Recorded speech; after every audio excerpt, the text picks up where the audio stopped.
हाय बच्चों, कैसे हैं आप सभी लोग। आशा करता हूँ सभी लोग अच्छे होंगे, मस्त होंगे, स्वस्थ होंगे। तो आप सभी को मकर संक्रांति की हार्दिक ढेर सारी शुभकामनाएं। और बच्चों, आपको पता है कि अब कम दिन ही बचे हैं बोर्ड परीक्षा में, तो उसके लिए जो है कि आपको देखिए जो चैप्टर चल रहा है, टॉपिक चल रहा है कार्बन एवं कार्बनिक यौगिक में। आज जो मैं इंपॉर्टेंट चीज लेके आया हूँ, क्योंकि मुझे IUPAC नेम लिखना है, तो उसमें सबसे इंपॉर्टेंट है क्रियात्मक समूह में पता होना चाहिए क्रियात्मक समूह होता क्या है ना। देखिए, आइए समझते हैं क्रियात्मक समूह क्या होता है। इसको फंक्शनल ग्रुप कहते हैं ना, क्रियात्मक समूह या फंक्शनल ग्रुप कहते हैं बच्चों। यहाँ देखिए लिखा गया है किसी कार्बनिक यौगिक में ना, किसी कार्बनिक यौगिक के अणु में उपस्थित ऐसे परमाणु या परमाणुओं का समूह ना, ऐसे परमाणु या परमाणुओं का समूह जिस पर यौगिक के रासायनिक गुण निर्भर करते हैं, उस यौगिक को क्या बोलते हैं, उस यौगिक को क्रियात्मक, वही यौगिक क्या कहलाता है, क्रियात्मक समूह कहलाता है। समझ में आ गया। यानी कहने का मतलब क्या है, जिस पर यानी उस यौगिक के रासायनिक गुण निर्भर करते हैं। याद रखिए, बहुत इंपॉर्टेंट पॉइंट है, रासायनिक गुण निर्भर करते हैं, वही क्रियात्मक समूह कहलाता है। देखिए, क्रियात्मक समूह यही आपके सामने है, जैसे मैंने लिखा है। जैसे कार्बोक्सिलिक, यहाँ देखे COOH यहाँ लिखा होगा, तो इसको कार्बोक्सिलिक कहते हैं। देखिए एल्डिहाइड है, CHO है। यहाँ देखो कीटोन ग्रुप है, यानी CO लिखा होता है। ये डबल बांड, इसका मतलब होता है डबल बांड है ये, ठीक ना। ये कीटोनिक ग्रुप होता है। और देखो एल्कोहलिक ग्रुप OH होता है, इथरिक ग्रुप होता है, और यहाँ हाइड्रोजनिक ग्रुप होता है। हाइड्रोजन में क्लोरीन, ब्रोमीन, आयोडीन आता है, फ्लोरीन नहीं आता, याद रखिएगा। तो इसको देखिए कैसे लिखते हैं। यदि ओइक ग्रुप आ जाता है तो हम यहाँ ओइक एसिड लिखते हैं। यदि एल्डिहाइड आता तो Al लिखते हैं।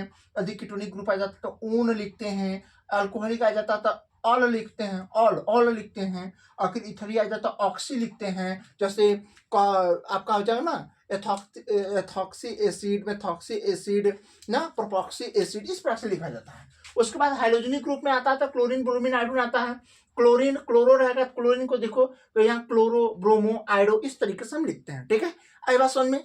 आइए मैं आपको अच्छे तरीके से समझाने का प्रयास करता हूँ कैसे यहाँ स्टार्ट होती है बच्चों। जैसे देख लीजिएगा, मैं आपको समझाता हूँ। जैसे देखिए CH2 यहाँ देखिएगा, जैसे CH3 है, क्या ये CH3 है, ये CH2 है, ये भी CH2 है, फिर CH2 है। उसके बाद यहाँ OH हो गया, क्या हो गया बच्चों, OH हो गया।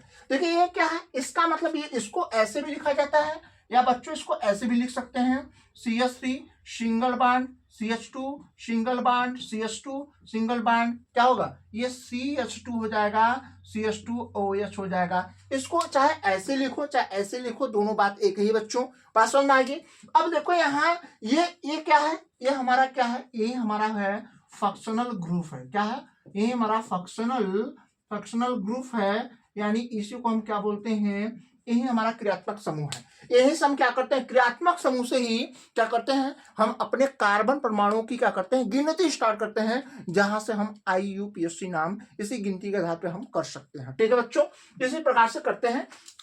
इसमें देखिए यहाँ क्रियात्मक समूह यहाँ से स्टार्ट होगा। तो देखिए जहां क्रियात्मक समूह पास से, चाहे वो लेफ्ट से हो चाहे राइट से हो, जहां से क्रियात्मक समूह या मिड से हो, जहां से क्रियात्मक समूह जो है नजदीक होगा, वहीं से गिनती हम स्टार्ट करते हैं। इसके बारे में सारी प्रोसेस में समझाऊंगा। बाकी इतनी बातें आपको स्पष्ट हो गई हुई बच्चों, तो इतना आप इसका स्क्रीनशॉट लीजिए। बाकी इसके प्रोसेस के बारे में आपको अच्छे समझाने का प्रयास करता हूँ, सब चीजें आपको स्पष्ट हो जाएंगी। इतना आप स्क्रीनशॉट लीजिए बच्चों, ठीक है। ठीक है बच्चों, आइए देखते हैं। अब इस क्रियात्मक समूह में कुछ चीजें हैं जो इंपॉर्टेंट आपको देखनी पड़ेगी। अब देखिए इसमें आता है जो कि ये तो यौगिक हो गया, ये कंपाउंड है सारे, ये मूल वर्ड होते हैं। कौन, जैसे हमने कहा meth, eth, prop, but, pent, hex, hept ना, ऑक्ट, नोन, डेक, ये क्या है, ये मूल शब्द है, ठीक ना, ये मूल शब्द है। इस मूल शब्द में जो प्राथमिक अनुलग्न होते हैं यही होते हैं तीन। कौन कौन, एन, इन, आइन, यानी एल्केन, वहां था ना एल्केन, एल्कीन, एल्काइन, वही मूल वर्ड है। ये स्पष्ट हुआ अपनी बात, ये मूल वर्ड हो गया, यानी एन, इन, आइन हो गया, ये मूल वर्ड हो गया। अब इसका जो मूल प्राथमिक अनुलग्न का, यानी इसको प्रावरी सफिक्स बोलते हैं, लिखा गया है। इसका जो IPSC बनाते हैं तो देखो जो सिंगल बॉन्ड रहेगा तो एथ में एन जोड़ेंगे तो कितना हो जाएगा बच्चों, ये आपका हो जाएगा एथेन हो जाएगा। क्या हो जाएगा, ये आपका एथेन हो जाएगा, एथेन हो जाएगा। स्पष्ट हुआ। उसके बाद देखो डबल बॉन्ड है और उसमें डबल में ये दो कार्बन है तो एथ लगेगा, तो एथ को क्या लेंगे, देखो ये इससे मत घबराना बच्चों, इसको ऐसे भी आप लिख सकते हो, इससे घबराते नहीं ना, इसलिए ऐसे भी लिख सकते हो, ऐसे भी लिख सकते हो, ठीक है। अरे तो डबल बॉन्ड है, एथ है तो वहाँ इन लगेगा तो हो जाएगा कौन सा, एथीन हो जाएगा। क्या हो जाएगा, एथीन हो जाएगा बच्चों। यहाँ ट्रिपल बॉन्ड है, एथ है, दो कार्बन है तो एथ होगा, यहाँ का लग जाएगा आइन लग जाएगा बच्चों। क्या हो जाएगा, एथाइन हो जाएगा। क्या होगा, एथाइन हो जाएगा। इतनी बात स्पष्ट होगी आप लोगों को। यदि इतनी बात आप लोगों को स्पष्ट होगी बच्चों, यदि इतनी बात आपको स्पष्ट हो गई हो, ठीक है, इतनी बात आपको स्पष्ट हो गई हो तो इतनी बात हम समझ सकते हैं, ठीक है। इतना आपकी बात स्पष्ट हो गई। देखिए यही आपको स्पष्ट करना है सब चीजें कि कौन सा प्राथमिक अनुलग्न है, कौन मूल वर्ड है, और ये यौगिक आप देखें आईपीएससी कैसे बनता है, स्पष्ट हो गया। आइए हम जो है कि द्वितीयक अनुलग्न दिखाते हैं, इतना आप इसके साथ में बताता हूँ, ठीक है। देखिए बच्चों, इसमें आपको यहाँ प्राथमिक अनुलग्न, द्वितीयक अनुलग्न, आईपीएससी नाम, अब हम चारों देखें।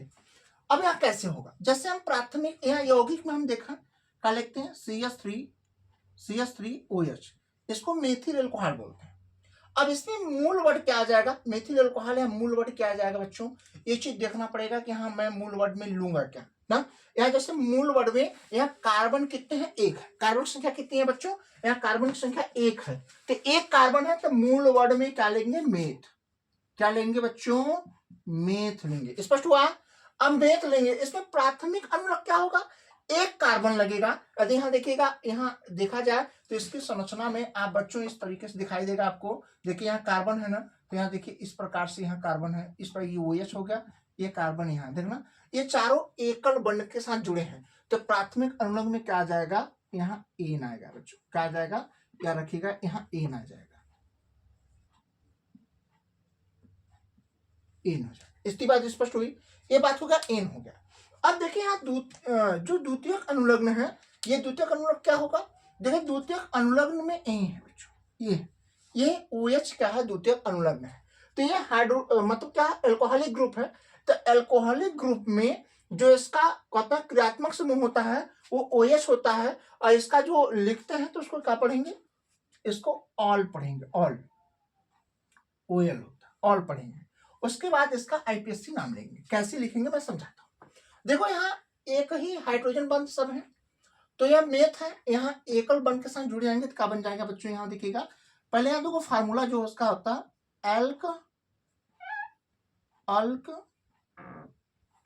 बच्चों, यहाँ जो हो जाएगा वो अल्केन, क्या होगा, एल्केन में से क्या होगा, ई हट जाएगा बच्चों, इसमें OL जुड़ जाएगा, बन जाएगा का एल्केनल। क्या बन जाएगा, एल्केनल बन जाएगा, ये एल्केनल बन जाएगा, इस प्रकार से बन जाएगा, ठीक है बच्चों। तो इसी का आधार पे इसको बनाना, जैसे देखिए अब यहाँ हमने कहा, ये देखिए सिंगल बॉन्ड से तो ये मेथ प्लस एन बन जाएगा मेथिन।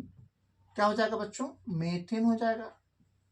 मेथिन में से ई हटा के OL जोड़ देंगे तो हो जाएगा मेथिनल। कितना हो जाएगा बच्चों, मेथिनल हो जाएगा, यही समझना है। तो यही जो आईपीएससी नाम निकल के आएगा वो आपका हो जाएगा मेथिन। स्पष्ट हुआ इतनी बात। यदि एक एग्जांपल और लेना चाहते हैं तो C2H5OH होगा बच्चों।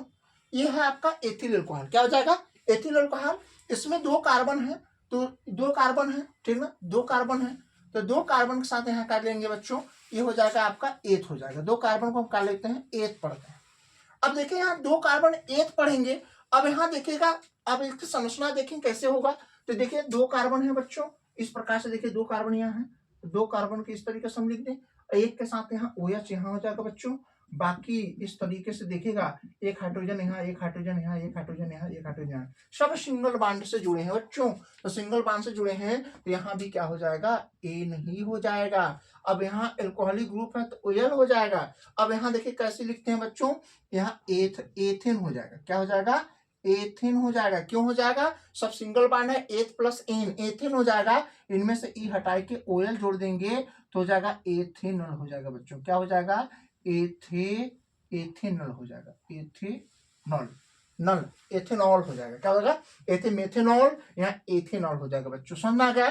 तो इस प्रकार से यहाँ क्या हो जाएगा, एथेनॉल हो जाएगा, एथेनॉल हो जाएगा। स्पष्ट हुआ ना, एथेनॉल, ठीक है, समझ आया। एथेनॉल होता है, नल नहीं, क्या होगा, एथेनॉल, नॉल पढ़ेंगे, ऑल पढ़ते हैं, ऑल नहीं, ऑल पढ़ते हैं, एथेनॉल। स्पष्ट हुआ। तो इतना देखो, ये मेथे नॉल हो गया और ये इथेनॉल हो गया। ठीक है, स्पष्ट हुआ? इतनी बात समझ में आ गया कौन सा द्वितीयक अनुलग्न होता है। तो इसमें याद रखिएगा, इतनी बात स्पष्ट हो, यही इसमें क्या है, द्वितीयक अनुलग्न होता है। स्पष्ट हो गया? ये है आपका द्वितीयक अनुलग्न। स्पष्ट है? बाकी बातें समझ में आ गई बच्चों? इतनी बातें आपको समझ में आ गई है तो जो है कि आप अच्छे से स्क्रीनशॉट पर ले लीजिए बच्चों। ठीक है, यदि इतनी बातें समझ में आ गई हुई तो आप क्या करें, वीडियो को लाइक करिए और सब्सक्राइब करिएगा चैनल को, और वीडियो को शेयर करिएगा। और जो है कि मिलते हैं नेक्स्ट वीडियो में, नेक्स्ट क्लास में मिलते हैं, आपको समझाते हैं IPSC नाम कैसे लिखा जाता है बच्चों। ठीक है, तब तक के लिए थैंक यू सो मच।